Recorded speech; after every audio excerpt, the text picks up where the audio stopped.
I'm reminded of something you shared with me, Eilat, around the gaze.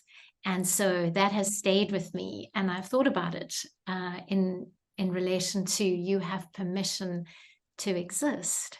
You exist as a result of that gaze. So you'll recall the conversation we were having was around creating a thinking environment, and the work that we do at Create Consulting, where we invite leaders, team members, organizations to give each other generative, focused, supportive attention.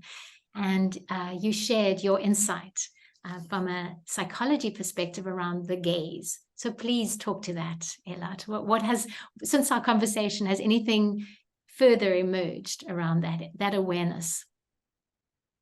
Yeah, and just so that people can catch up with us, the idea in psychology being that when you are a baby, you have no consciousness of anything, really. You're sort of just a being presence. And when your mother, for example, is holding you in her arms and she gazes upon you, her gaze is the thing that you see as validating your existence. It's kind of like, I'm just being, and then you look at me and I exist. But until you look at me, I don't exist. And funnily enough, that's actually a quantum physics thing as well, right? Like nothing exists until the observer puts their attention on it and suddenly it exists. So it's the same thing for the gaze with a child.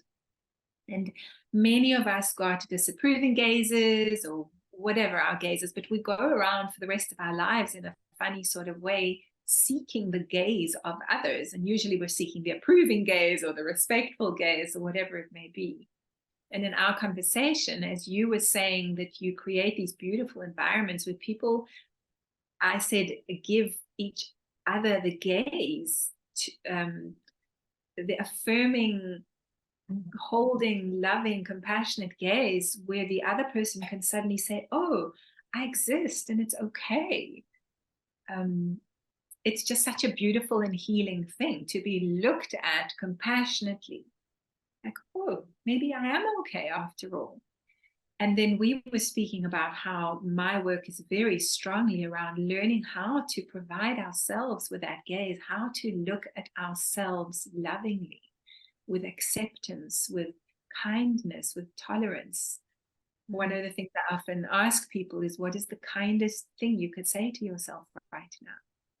You know, if you loved yourself, what would you say to yourself right now? How would you encourage yourself? So since we've spoken, I actually did think about it, and I've thought about that thing of turning your love inwards. You know, I'm sending love outwards and I send love inwards to me as well. I see you and I see me too. It's an extremely powerful thing because, yeah, it's turning the gaze inwards. I think that's a big reason that the second book came out, You Have Permission to Exist. Because it's something that I found myself saying a lot in my workshops when people were saying, oh, I really want to do this, but I can't. It's, you know, it's not allowed, or it would be awkward, or I'm scared I'd fail. What if it's the wrong thing? I'll make a fool of myself. People will say I'm selfish. I can't just change jobs or leave this thing. And I found myself repeating, but you have permission to exist.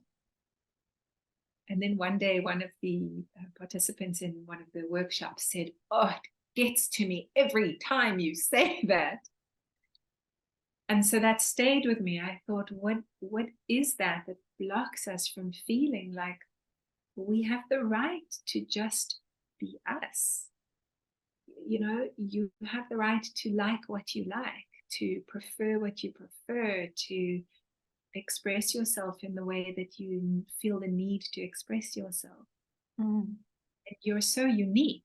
Each one of us is completely unique. So any one of us who shuts our mouth and keeps quiet and does not allow our expression is kind of robbing the collective of whatever unique skill, gift, shine you bring.